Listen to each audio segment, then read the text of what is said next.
Gama yang lagi merem, tiba-tiba ngerasa badan itu jadi anget banget. Dan sekarang dia malah kebayang nih, sosok-sosok dari Rawatilas itu makin ngejauh dari Gama.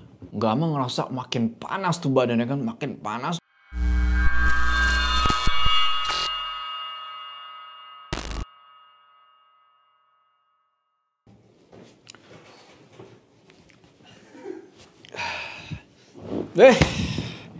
Assalamualaikum teman-teman, balik lagi sama gue Joe. Apa kabar kalian semua?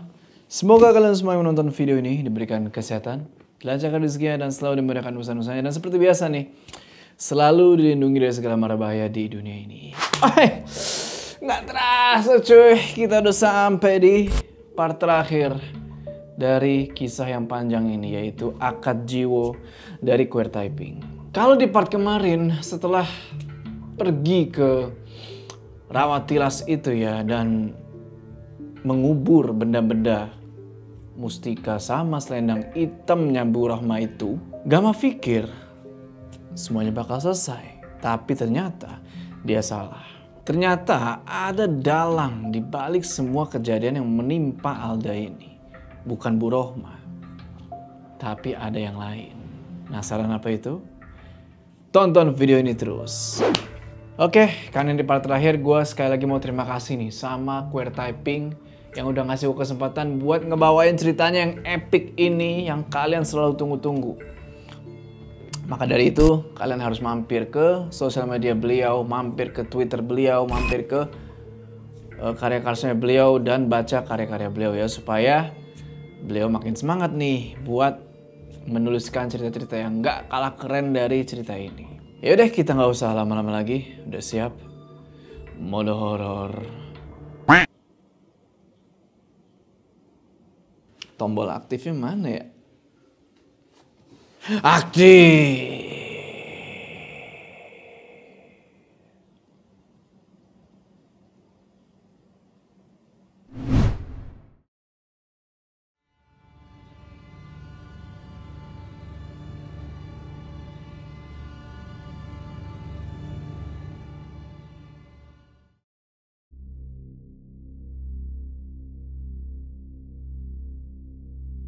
Ini urusanku, biar semuanya selesai. Dan kita bisa tahu awal mula dari ceritanya Alda. Terus Bud, apalagi? Mbah Dewo cuma pengen Jenab selamat dan sembuh. Ingat kan? Alda dan Kang Ito bakal dipersembahkan jasadnya sama Bu Rohmah dan Sobar. Itu harus dicegah. Atau Mbah Dewo yang bakal aku habisi sekarang. Habis itu Budi keluar dari mobil. Dia lari balik tuh ke rumahnya Alda buat nyelesain urusan sama Mbah Dewo ini. Nah, tinggal sendirian di dalam mobil. Gama bilang tuh ke dirinya sendiri, nasibnya Mbah Dewo mungkin bakalan sama kayak Sobar. Kakek-kakek nggak tahu diuntung emang. Gama marah di situ. Dan dari kaca spion, Budi sekarang udah nggak kelihatan tuh. Gama yakin dari dalam rumahnya Alda bakal ada lagi nih nyawa yang melayang. Dan si Gama nggak bisa nyegah si Budi. Karena Gama ini masih pengen tahu apa sebenarnya penyebab utama dari akad jiwa itu. Tinggal 10 menit lagi. Tinggal 10 menit lagi dari waktu yang Budi bilang tadi. Gama masih nungguin tuh si Budi ini balik ke mobil. Gama terus ngeliatin kan ke dua spion kanan kiri. Gama khawatir juga tuh sama Budi. Sampai-sampai si Gama telepon juga nih Mang Idim, Mang Tahrim sama Dewi. Tapi gak ada satupun dari mereka yang ngangkat teleponnya Gama. Tungguin lagi dengan Budi sampai akhirnya Gama ini kayak lama banget si Budi nih. Gama lihat lagi ke HP-nya kan, dan waktu buat nungguin Budi itu tinggal 5 menit lagi. Mestinya si Budi ini udah balik lagi ke mobil. Nah, karena Gama ini gak sabar ngeliat kondisi sekarang dan si Budi gak balik-balik juga ke mobil, dia keluar tuh dari mobil buat nyariin si Budi. Sebelum keluar, dia pastiin dulu nih kalau dia nggak kelupaan ngebawa itu gelang gengge. Habis itu, dia jalan nih ke rumahnya Alda. Pas Gama udah sampai di gerbang rumahnya Alda, di situ dia ngeliat kalau gerbangnya itu udah kekunci. Di situ Gama inget kalau ada jalan lagi yang ngarah ke halaman belakang rumah. Dia tahu tuh karena pas nganterin bahan bangunan kemarin, ya udah dia lewat jalan situ. Waktu nggak terasa udah jam 2:30 pagi. Dan di jam segitu, Budi masih belum juga nih kelihatan. Gama percepat jalan dia tuh. Nyusurin jalanan samping rumahnya Alda buat sampai ke halaman belakang rumah. Sampai di belakang rumah, Gama udah ngos-ngosan. Dan sekarang di situ dia ngeliat. Udah ada cangkul yang nancep di atas gundukan tanah. Di situ Gama yakin kalau itu adalah bekas galian tumbal kambing yang sebelumnya dikubur tuh sama Bu Rohma. Gama jalan lagi tuh dan sampai di pintu dapur belakang, dia ngeliat kalau itu pintu masih ketutup rapat. Dan jelas di situ kalau Mbah Dewo ini gak sempet masuk ke dalam. Dia lihat lagi tuh kertas peta yang banyak tanda X-nya yang Budi kasih barusan. Cuma di situ Gama baru ngeh pas dia ngeliat ke teras belakang dapur. Udah banyak darah yang berceceran. Dan gak pakai lama si Gama langsung lari tuh masuk lewat pintu belakang dapur itu. Dan sambil dia cek itu darah yang berceceran di lantai. Ternyata itu darah manusia. Cuma gak tahu nih ini darah siapa. Abis ngecek itu dia ngeliat ke belakang. Dan dia ngeliat si Meong Hideng itu. Dia cuma diem aja tuh berdiri di halaman belakang. Gama ngerasa kalau ini Meong Hideng kayak pengen ngajak dia pergi ke suatu tempat. Ya udah, Gama samperin lah itu Meong Hideng. Dan bener aja, pas dideketin, ini kucing langsung gerak. Cuma pas ninggalin pintu dapur itu, sebenarnya Gama ini ngedenger. Ada suara langkah yang ngedeketin pintu dapur dari dalam rumah. Sambil lari, Gama nengok ke belakang kan ke arah pintu dapur itu dan di situ dia ngeliat. Kelihatan dari sebelah pintu dapur yang ada jendelanya. Di situ ada Bi Jenab yang lagi nangis. Tapi bodo amat lah. Si Gama fokus nih ngejar si Meong Hideng yang tiba-tiba lari ke arah belakang kampung Sakalananggor. Dan di situ dia baru ngeh kalau si Meong Hideng ini ngebawa dia ke rumahnya Mbah Dewo. Ya di pertanyaan sekarang, apakah si Mbah Dewo ini masih hidup atau malah sebaliknya? Gama terus ikutin tuh si Meong Hideng. Dan semakin dia ikutin, dia semakin yakin kalau ini bener. Jalannya ngarah ke rumahnya Mbah Dewo. Sesekali sambil lari gitu, Gama ngeliat ke jalan yang dia lewatin. Dan di situ udah ada jejak kaki yang lain.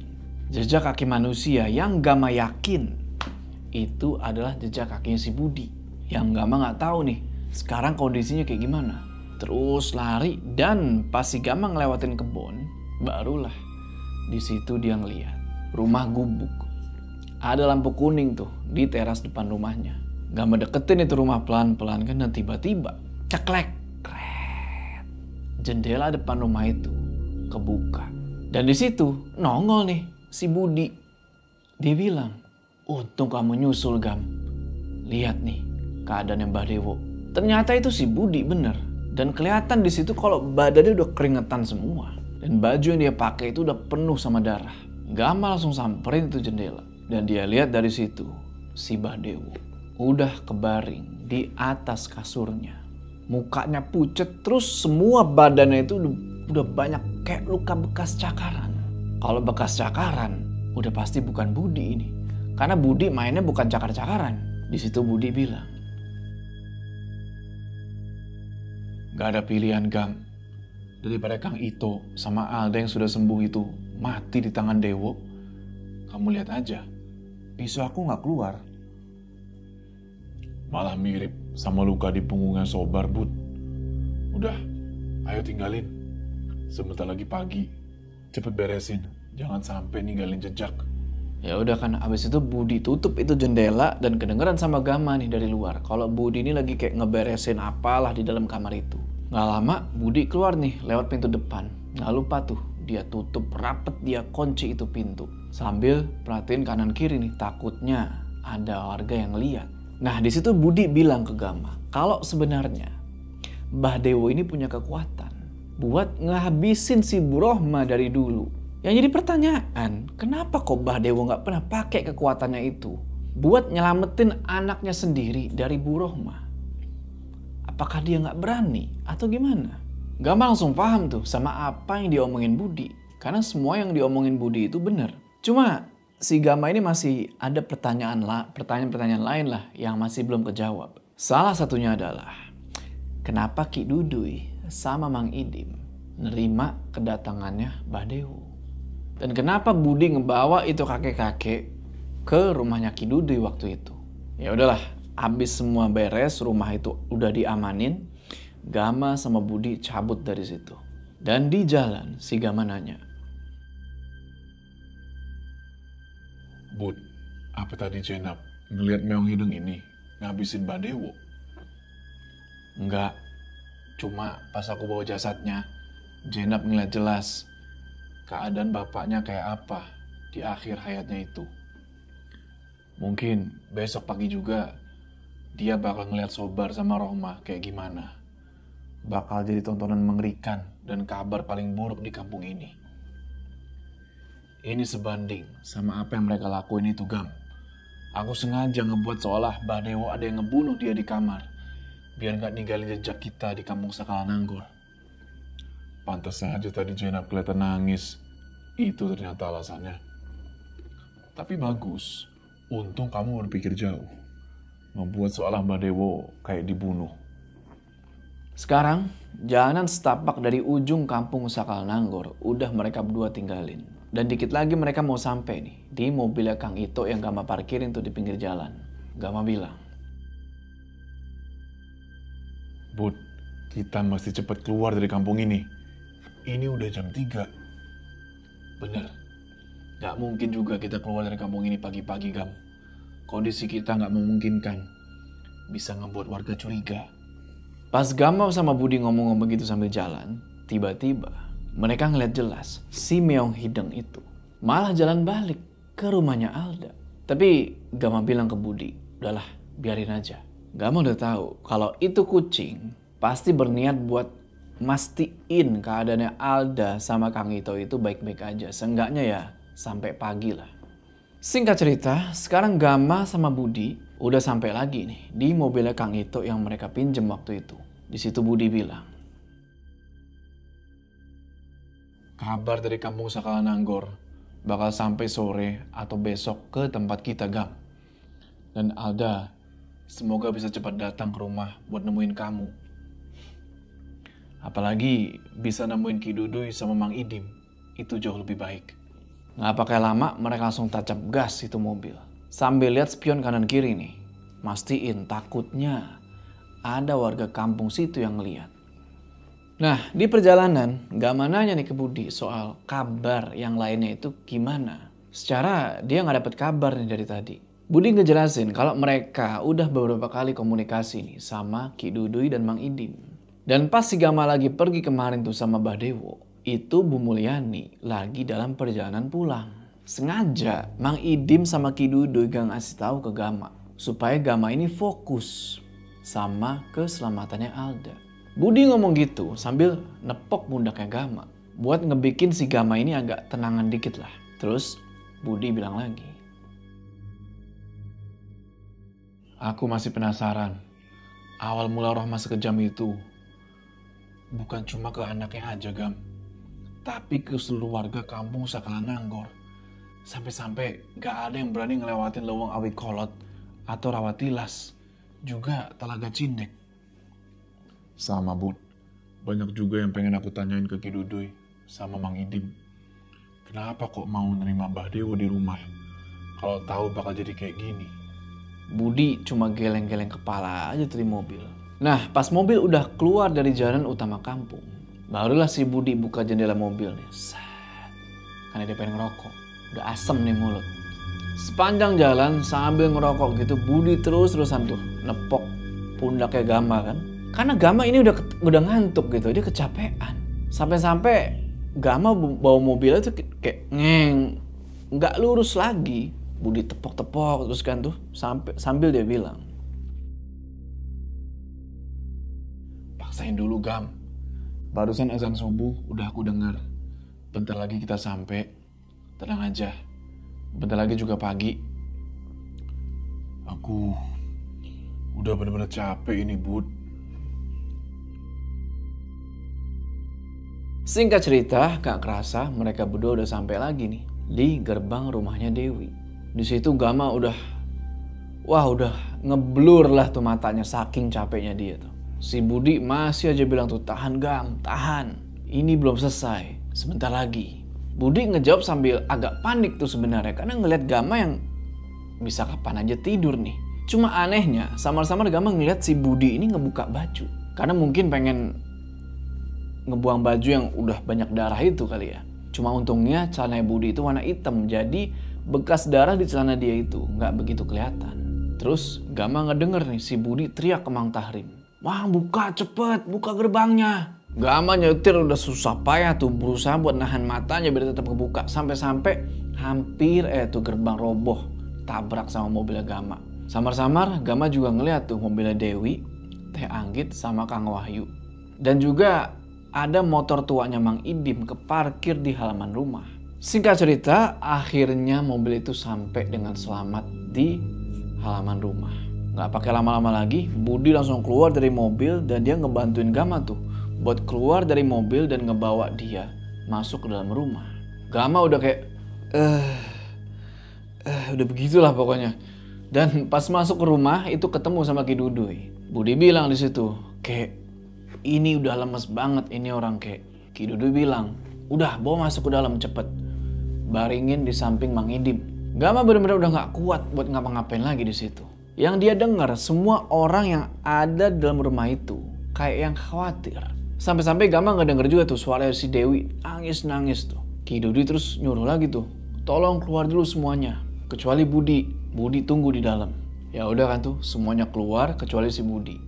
Habis itu Budi ngebukain jaket sama bajunya Gama tuh. Dan di situ Gama yang udah kecapean parah, tiba-tiba kebayang-bayang nih sama jasadnya Bu Rohmah.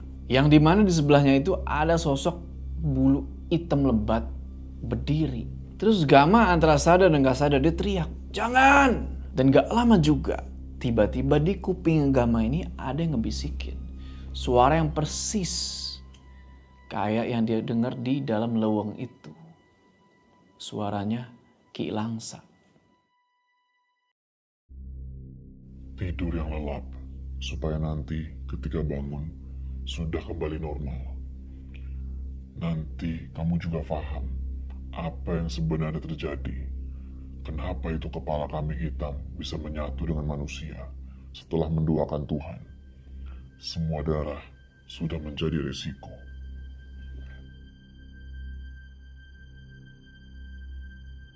Sama kejadiannya seperti beberapa tahun ke belakang. Sudah, tenang saja. Seharusnya sebentar lagi juga Gama sadarin diri. Ini udah sore juga. Iya, Kek. Dewi takut aja. Gama lama banget tidurnya. Gak bakal lama, Wi. Lihat aja. Pelan-pelan, nafasnya udah gak kayak tadi pagi. Sudah cukup harusnya. Nafasnya sudah tenang. Dan kondisi tubuhnya sudah berangsur membaik. Gak kerasa, waktu udah sore tuh. Suara obrolan Ki Duduy sama Dewi pelan-pelan Gama mulai denger jelas. Dan di situ juga ada suaranya Umi Esih yang terus saya tuh ngebisikin ayat-ayat suci ke kupingnya Gama.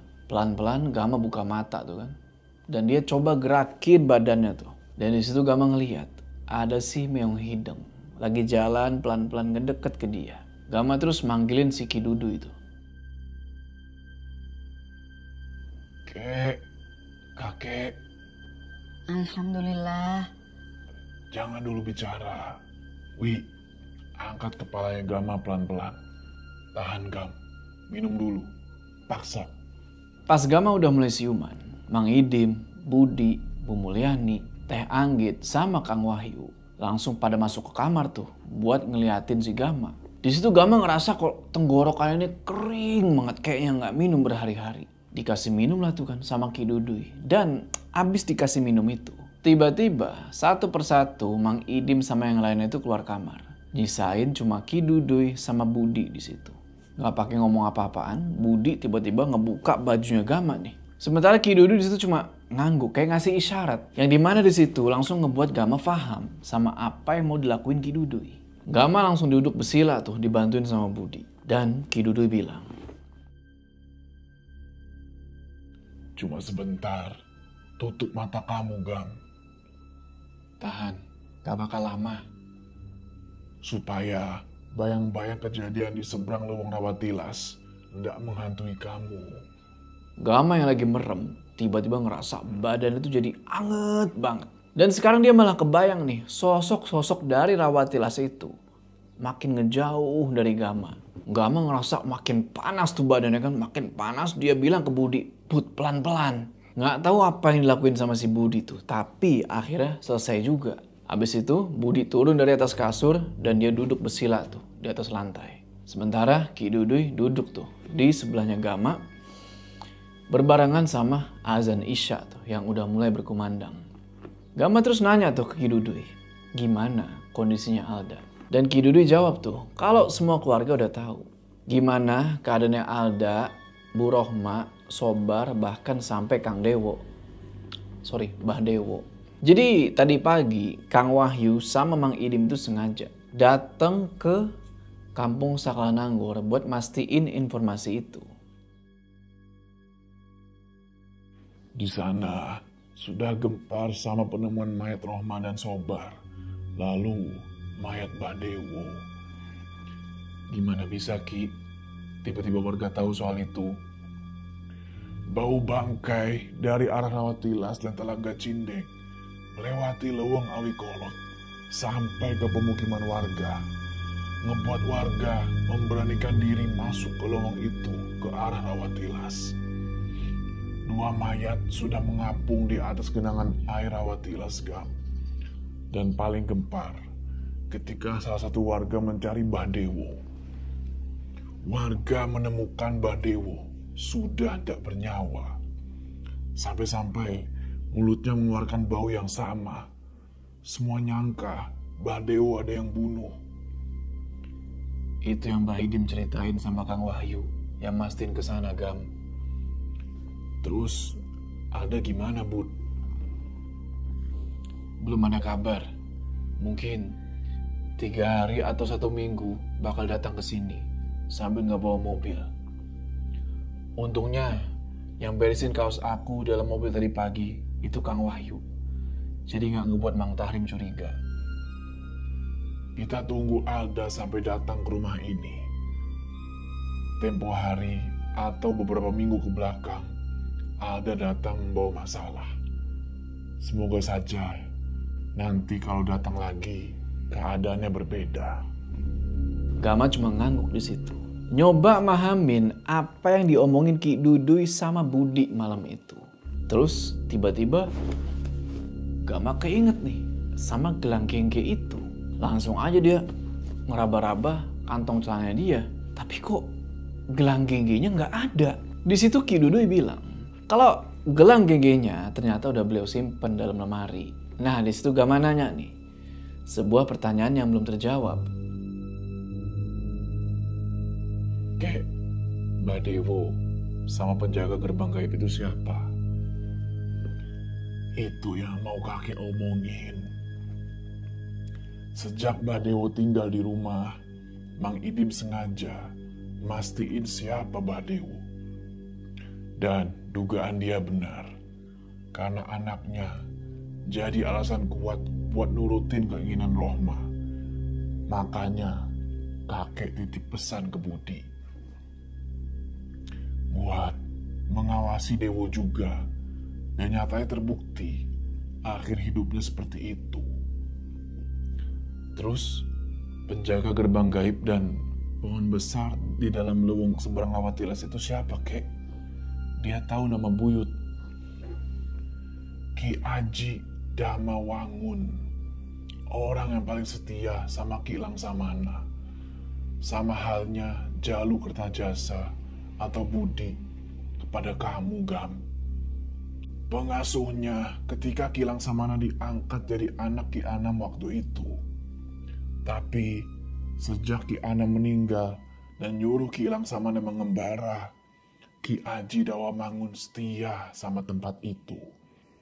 Dia ingin menjaganya karena jika dijadikan kegilaan manusia lewat kebangkitan Nipiah Larasati, itu bakal berakhir seperti Rohma. Mang Idim lewat duduk silanya itu bisa mastiin semuanya. Omongan Ki Dudui itu ngebuat bulunya Gama berdiri semua tuh. Kecuali ada beberapa bulu lah yang gak berdiri. Apalagi pas ngedenger nama-nama buyut itu. Nah pas Gama coba buat nginget-nginget kejadian kemarin. Di situ dia bilang, Ki Aji Damawangun nyuruh Gama buat balik sesekali ngeliat lewang itu, kek. Dan dia udah nunggu sangat lama, berpuluh-puluh tahun. Emang udah rezeki kamu, Gam. Dan gak salah semua benda, doa, dan segala yang Kilang Samana titipkan jatuh di tangan kamu. Kalau bukan kedatangan kamu ke lewang itu, dan kalau bukan karena menolong Alda ini, kakek juga gak tahu semua ini. Walaupun harus ada nyawa yang hilang, tapi itu di luar masalah silsilah keluarga besar kita. Mungkin ini ada yang sudah menanti, kek.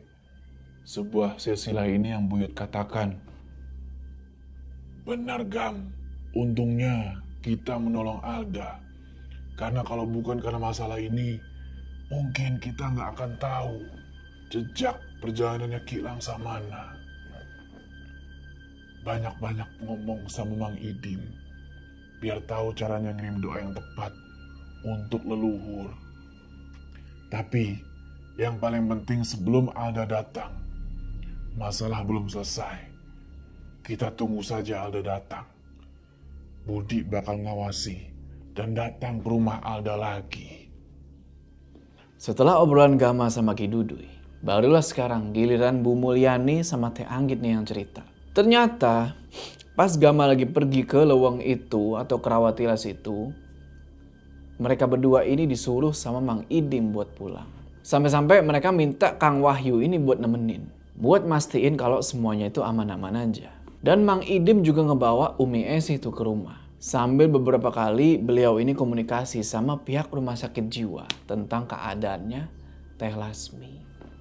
Singkat cerita, karena malam semakin larut tuh, Ki Duduy sama Umi Esi dianterin tuh sama Kang Wahyu ke rumahnya. Sementara Budi sama Mang Idim boncengan tuh naik motor balik ke rumah mereka. Dewi bilang kalau urusan sekolah tenang aja.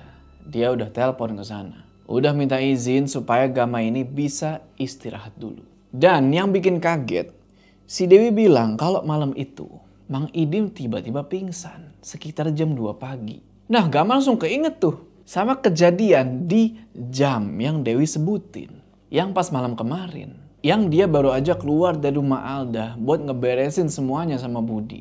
Gama ceritain lah tuh ke Dewi tentang semua kejadian dari perjalanan kemarin malam. Dan di situ Dewi bilang, Kasihan Alda, harus ngerasain kejadian kayak kita awal menikah. Bener kata kakek Duduy, kita harus nunggu Alda datang lagi. Sekalian dia ngebawa mobilnya. Silsilah Kilang Samana, pelan-pelan aku jadi tahu, Wi. Perjalanan ini mungkin baru awal aja. Tapi Kang Wahyu, katanya ada yang mau dia omongin sama kamu, Gam. Soal teman kerjanya yang baru dapat musibah. Tapi udahlah, itu urusan nanti aja. Ini aja belum selesai. Lagian kamu harus balik ke sekolah dan aku harus ngurus toko. Terus kita juga harus jenguk Teh Lasmi tiap minggu kayak biasanya. Ya udah, urusan nanti aja itu. Kita tunggu dulu Alda kesini. Mudah-mudahan besok keadaanku cepat pulih.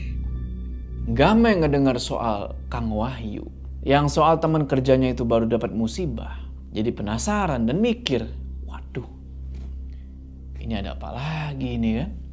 Masalah Alda selesai, sekarang teman kerjanya Kang Wahyu.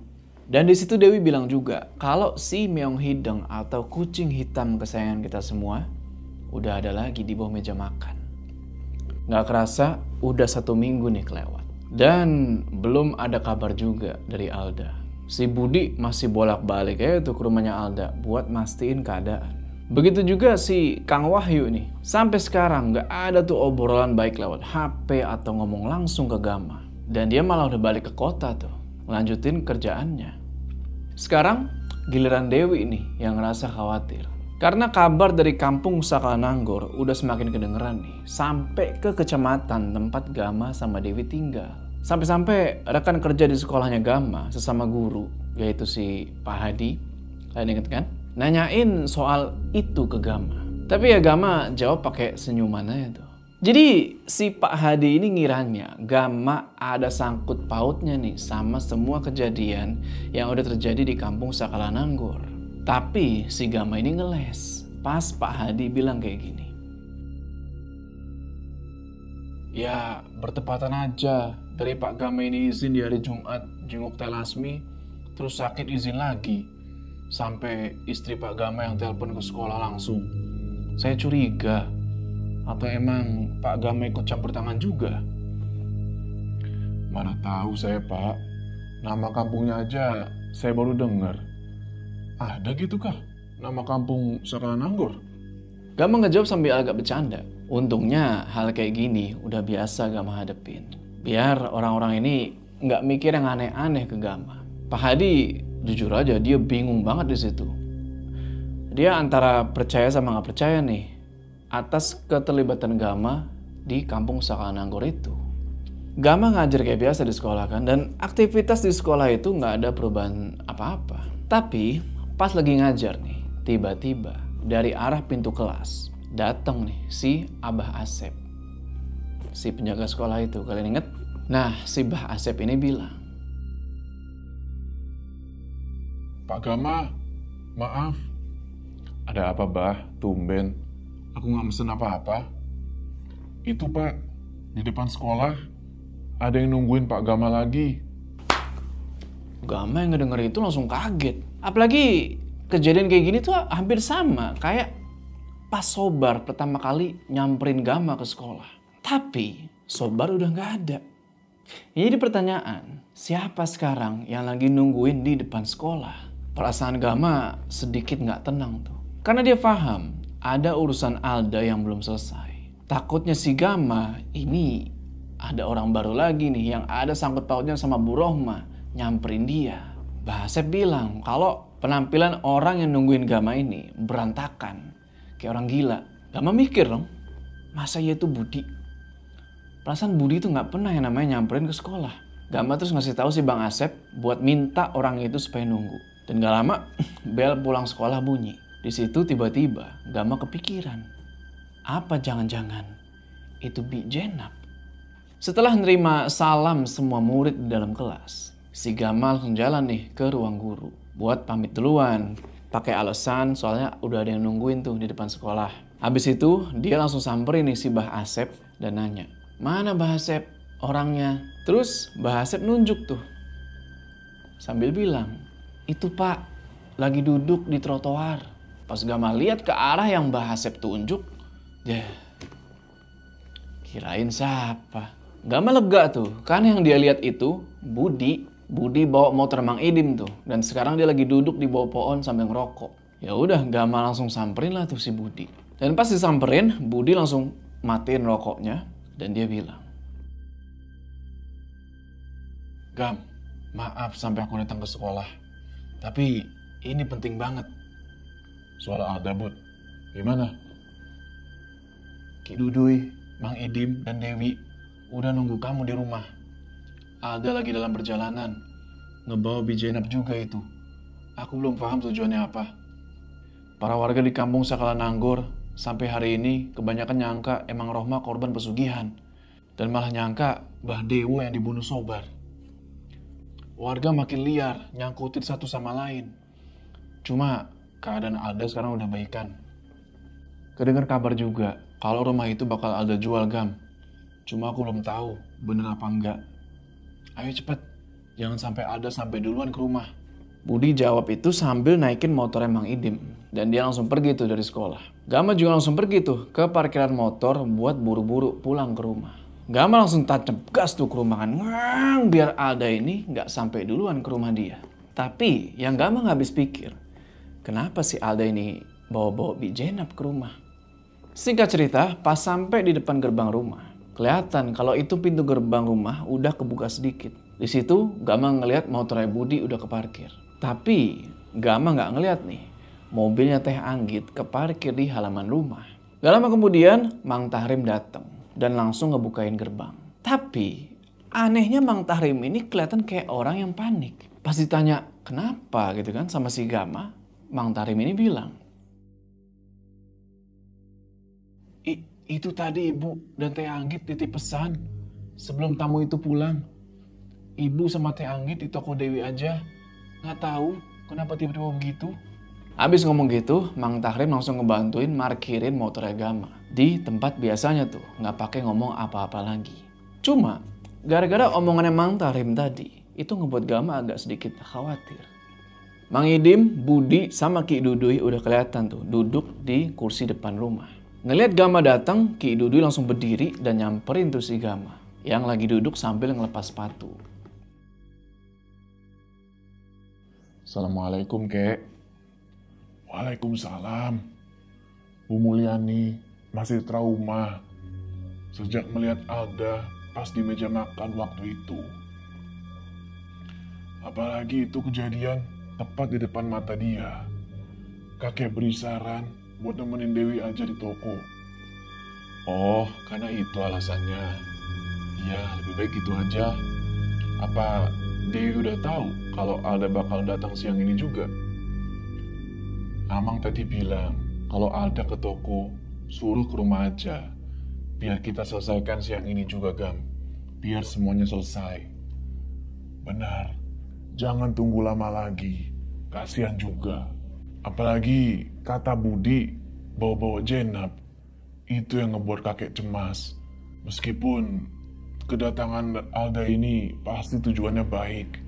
Habis itu, Ki Dudui, Mang Idim, sama Budi ganti-gantian tuh. Nyeritain kabar dari Telaga, Rawat Tilas, dan Leweng Awi Kolot itu. Nah, pas lagi kayak gitu, tiba-tiba Ki Dudui bilang, tapi itu bukan sisa arwah-arwah makhluk dari sana.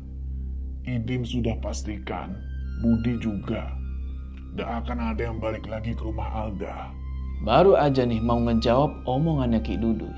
Tiba-tiba dari depan kelihatan ada satu mobil mewah yang berhenti tepat di depan gerbang. Dan Mang Tahrim langsung gercep tuh. Dia bukain tuh gerbang pintu kan. Tapi si Budi ini aneh. Pas dia ngeliat itu mobil, Budi ini malah masuk ke dalam rumah. Nggak tahu dia ngapain. Dan ternyata yang keluar dari mobil mewah itu nggak lain dan nggak bukan adalah si Alda sama Kang Ito. Ki Dudui langsung alhamdulillah di situ. Kang Ito terus ngebukain pintu belakang mobil kan, dibuka, klik. Yang keluar adalah Bi Jenab. Yang sekarang rambutnya udah nggak kayak orang gila lagi, berantakan gitu. Sekarang rambutnya udah dipotong, udah dirapiin. Tapi dia ini cuma nunduk aja. Nah, ngelihat rombongannya Alda ini, Mang Idim bilang, bersih kek, udah nggak ada yang ngikutin lagi. Tandanya udah aman tuh, mudah-mudahan. Gak lama kemudian, Alda sama Kang Ito masuk tuh ke dalam rumah, nggak lupa ngucapin salam. Dan dijawablah sama Gama dan yang lainnya kan, dan dia langsung mempersilahkan rombongannya Alda buat masuk. Kang Ito, Alda, sama Bi Jenab juga, ini mereka langsung disambut sama Ki Dudui dan Mang Idim. Sementara si Budi, kenapa dia masuk ke dalam rumah? Oh, ternyata dia ini mau nyiapin beberapa gelas buat nyambut tamu-tamu. Rapi itu sama si Budi, udah ditaruh di atas meja sama diisi air putih. Nah, pas mereka masuk, anehnya Bi Jenab malah duduk tuh di lantai, di depan pintu rumah. Beberapa kali Alda coba buat nyuruh dia masuk sampai ditarik tuh tangannya gitu kan. Tapi Bi Jenab ini malah ngebrontak. Ya udahlah kan, daripada ribut di situ, Alda biarin aja itu si Bi Jenab duduk di depan rumah. Masuk ke dalam, Alda duduk di ruang tamu. Dia bilang, tadi aku udah ke toko, Gam. Tapi Dewi kelihatan lagi sibuk dan gak bisa ninggalin toko. Makanya aku langsung kesini aja. Mau terima kasih. Karena aku udah bisa sampai kembali lagi kayak gini. Alda ngomong sambil duduk di kursi. Persis kayak yang awal dia pertama kali datang ke rumah itu. Dan si Kang Ito nih, Kang Ito. Dia kan ngeliat Budi.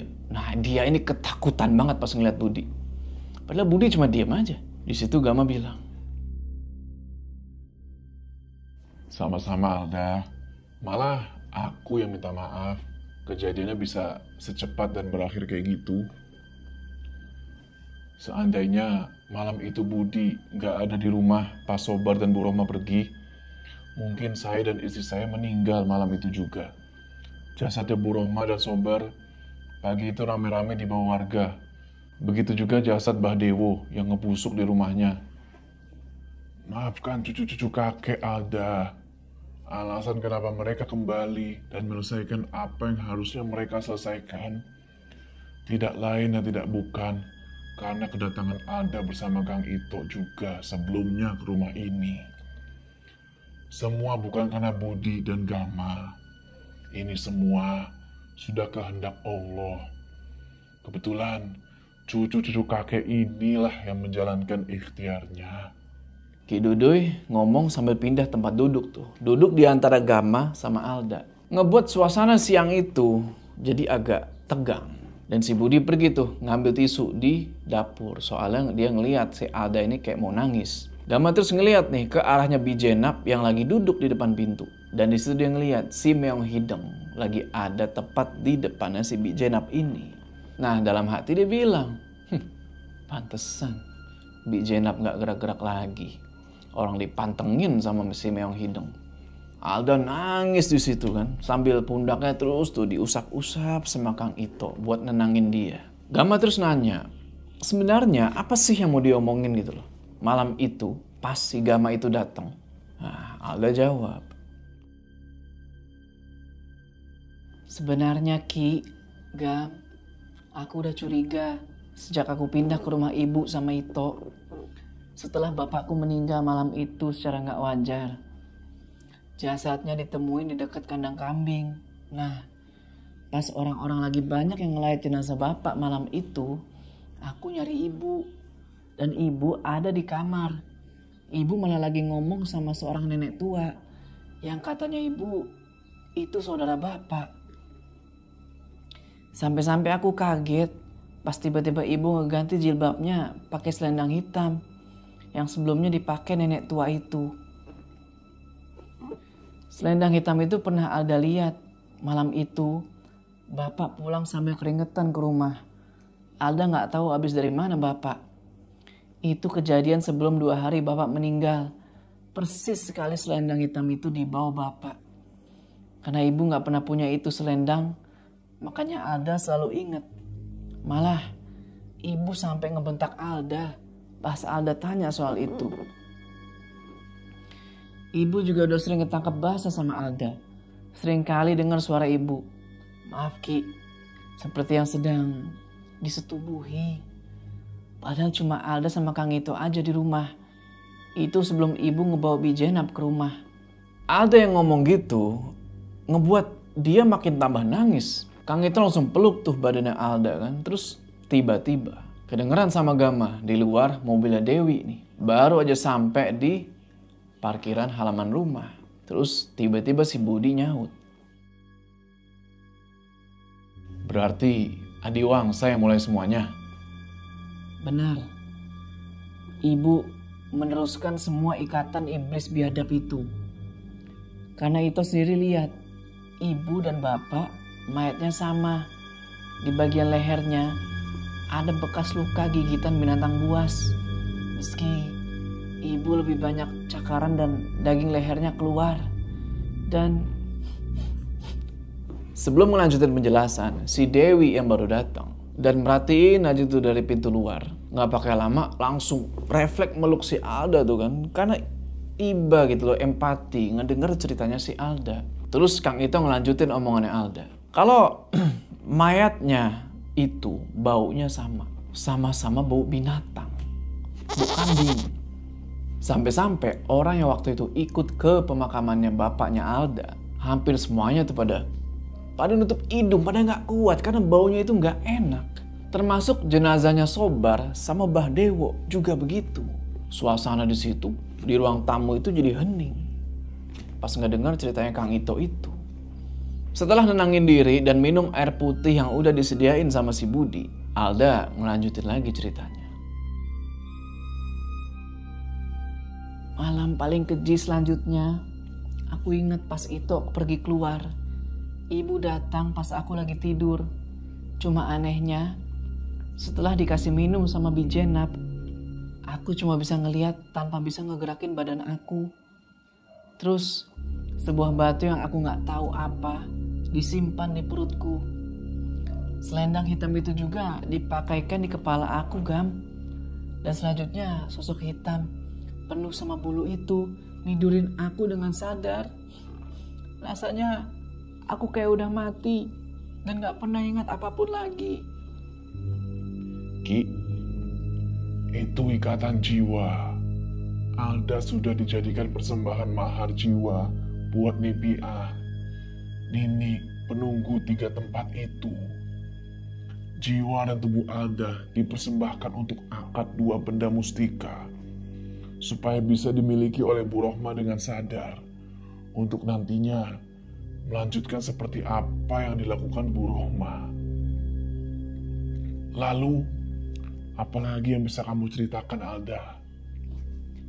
Ini kek, aku ingat betul. Semakin aku ngerasain ditiduri sosok itu, semakin semua usaha ibu maju melesat, kek. Tapi Alda sadar kalau siang hari aja. Dan itu juga gak bisa berbuat apa-apa. Kayak ada yang ngikat mulut sama seluruh tubuh Alda. Cuma kalau udah malam, Alda udah gak inget apa-apa lagi. Alda juga tahu ibu banyak ngubur tumbal kepala kambing.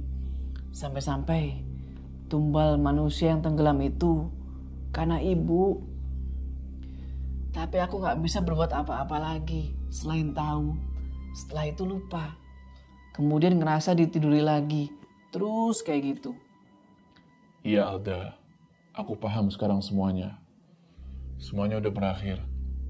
Meski pakai cara yang sudah kamu tahu sendiri.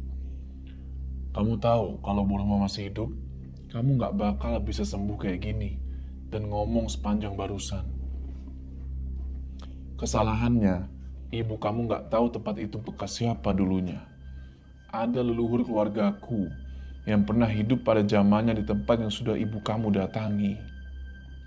Tapi karena itulah kamu bisa selamat, dan karena gak lepas dari campur tangan pencipta, semuanya bisa sampai hari ini. Habis itu, Mang Idim nyuruh Budi buat ngasih sesuatu nih ke Alda. Dan Budi langsung tuh berdiri, terus jalan cepet ke arah dapur. Gama yang baru tahu soal omongan Mang Idim barusan, gak tahu nih apa yang bakal dikasih ke Alda. Apalagi sekarang Alda terus-terusan tuh peluk-pelukan sama Dewi sambil nangis-nangis. Terus di situ Kang Ito bilang kalau rumah sama tanah di bulan ini antara mau dijual atau dibiarin dulu. Dan rencananya Kang Ito sama Alda ini mau balik tinggal lagi di kota. Supaya pikirannya Alda ini sembuh dulu. Gak lama Budi balik lagi nih dari dapur. Dan ternyata dia ini ngebawa 3 botol air ukuran gede. Gak tahu ini air apa, tapi Ki Dudu di situ ngejelasin buat apa air-air ini. Jadi Ki Dudu bilang kalau 1 botol air itu mesti Alda pakai buat mandi. Campurin air di botol ini sama air yang biasa dipakai buat mandi itu atau air dalam bak. Yang 2-nya lagi campurin sama air minum. Campurin itu sedikit demi sedikit. Dan kalau udah berasa pengen buang air kecil, langsung aja, jangan ditahan-tahan. Mungkin maksudnya ya air-air ini tuh buat membersihkan gitu loh apa yang ada di badannya Alda. Ibaratnya dulu detox, tapi ini detox setan. Buat ngeluarin setan dari dalam badan. Alda sama Kang Ito ngerti di situ. Dan si Alda bilang lagi kalau rencananya dia ini mau masukin si Bi Jenab ini ke rumah sakit jiwa yang sama kayak yang si Teh Lasmi itu. Katanya biar ada yang ngurus. Hari itu juga mau dia bawa ke sana. Dewi setuju tuh sama rencananya Alda. Bener, mending dimasukin ke RSJ aja. Supaya ada yang ngurusin. Jadi nanti ya kita tinggal kontrol aja kan, kita tinggal jenguk. Sekarang Gama ngelihat si Meong Hideng itu udah ngejauh dari Bi Jenab. Dan Ki Dudu di situ ngasih wejangan terakhir ke Alda. Beliau bilang, Kesempatan kali ini Alda bisa selamat. Jika kesempatan lainnya Alda mengikuti jejak almarhum Bu Rohma, bakalan berakhir sama. Dan gak ada pertolongan kedua. Ki Dudu terus bilang lagi kalau kapan aja Alda sama Kang Ito mau silaturahmi nih, main aja ke rumah. Dewi terus ngasih alamat dan ngejelasin ke Alda sama Kang Ito. Soal buat nganterin Bi Jenab ke rumah sakit jiwa yang sama kayak Teh Lasmi. Dan habis itu Alda langsung pamit tuh sama Ki Duduy, Mang Idim, Budi, dan Gama. Gama terus nganterin Kang Ito dan Alda ke mobilnya. Dan bilang ke Kang Ito soal mobil yang dipinjem tempo hari bakal dibalikin tuh lain waktu lah sama si Gama. Nggak dijual kok. Nah yang menarik, Kang Ito bilang begini nih soal Budi. Aku ngelihat jelas Pak Gama, Budi bisa gerak cepat seperti jalan pincang kucing hitam itu. Pas berkelahi sama Sobar, itu siapa sebenarnya Pak? Itu bentuk pertolongan Kang Ito. Nggak semuanya bisa masuk di akal dan nalar. Udah lupain aja. Semua nggak ingin kejadian malam itu keulang lagi. Habis itu Kang Ito nggak ngejawab apa-apa lagi. Alda sama Bijenab terus masuk tuh ke dalam mobil mewah mereka. Singkat cerita, setelah Alda and the gang pada masuk tuh ke dalam mobil, Dewi bilang ke Gama kalau dia mau balik ke toko. Nanti katanya Kang Wahyu mau ngomong. Ada sesuatu yang penting. Ya udah Gama suruh aja buat telepon nanti. Pelan-pelan mobil Alda sama Dewi keluar tuh dari halaman depan rumah. Barengan mereka pergi dari situ. Habis itu Ki Duduy ngambil rokok. Dia bakar itu rokok. Terus dia bilang, Akad jiwa, pengakuan yang barusan Alda ceritakan, benar semuanya. Adiwangsa dan Rohma, sepasang suami istri yang sudah berani ngambil resiko. Bayangkan itu anaknya sendiri, yang sekarang menanggung akibat atas dosa orang tuanya. Kalau bukan semua bekas tempat Gilang sama anak hidup, Ki Anam dan Ki Aji, mungkin gak bakal kayak gini. Benar kek, Amang juga ngerasa semuanya seperti mudah. Ketika bisa ngeliat ke sana, gak kayak biasanya. Amang yakin, kalau bukan cucunya Ki Lang Samana dan ngebawa gelang GG itu, gak bakal semudah ini. Dulu, kakek pikir semua benda dan cerita cuma sebatas dongeng Ki Langsa yang diceritain ke kakek, Gam. Semuanya pelan-pelan terbukti. Zaman semakin maju, bukan berarti semua tingkah manusia semakin pintar. Rohma sudah jadi contohnya. Sekarang tempat itu buat sementara aman, tapi tidak tahu ke depannya bakal seperti apa. Datanglah ke sana sesekali, Gam. Pohon tua itu bakal terus hidup. Gerbang gaib itu bakal selalu ada. habis ngomong gitu, Ki Duduy sama Mang Idim pamit buat pulang. Apalagi hari udah semakin sore. Gama langsung anterin tuh Ki Duduy sama Mang Idim sampai ke halaman rumah. Sampai di halaman rumah, Ki Duduy sebelum pergi ngasih tahu Gama sesuatu yang gak kalah penting. Gam, bulatkan niat dan kuatkan tekad. Selama hidupnya, tujuan Ki Langsamana adalah menolong apapun yang datang kepada dia. Ini kedua kalinya dengan rentan waktu yang cukup lama. Datang lagi masalah setelah di rumah Lasmi. Kemudian Alda. Tidak menutup kemungkinan masalah yang seperti ini yang berkaitan dengan alam lain datang lagi. Ingat, menolong bagian dari ibadah kita selama kita masih bernyawa. Baik, Kek. Gama paham sekali. Habis itu Ki Duduy sama Mang Idim pelan-pelan keluar tuh dari gerbang. Setelah gerbangnya dibukain sama Mang Tahrim. Cuma nggak tahu kenapa nih, pas Gama ngeliat Budi, dia itu lagi ngelamun aja tuh si Budi. Omongannya Ki Duduy tadi itu kayak ada sesuatu yang mau datang nih, emang beneran mau datang. Gama samperin tuh si Budi, terus dia bilang, Bud, aku anterin pulang ya, tapi aku ganti baju dulu. Tapi si Budi ini diam sebentar gitu kan. Terus dia bilang, emangnya Kang Wahyu belum ngomong ya Gam? Pertanyaan Budi itu ngebuat Gama langsung keinget nih sama yang diomongin Dewi. Kalau Kang Wahyu bakalan nelpon Gama secepatnya. Gama nggak jadi ganti baju tuh. Dia langsung duduk di sebelahnya Budi. Di situ Gama nanya, Bentar, Bud. Emang ada apa? Kok kamu bisa tahu soal ini? Pas malam itu, mastiin Kang Wahyu ngejaga Teh Anggit dan Bu Mulyani. Kang Wahyu minta tolong sama Mang Idim. Mereka ngobrol lumayan lama. Anak buah di tempat kerjanya itu minta bantuan. Tapi belum jelas masalahnya apa.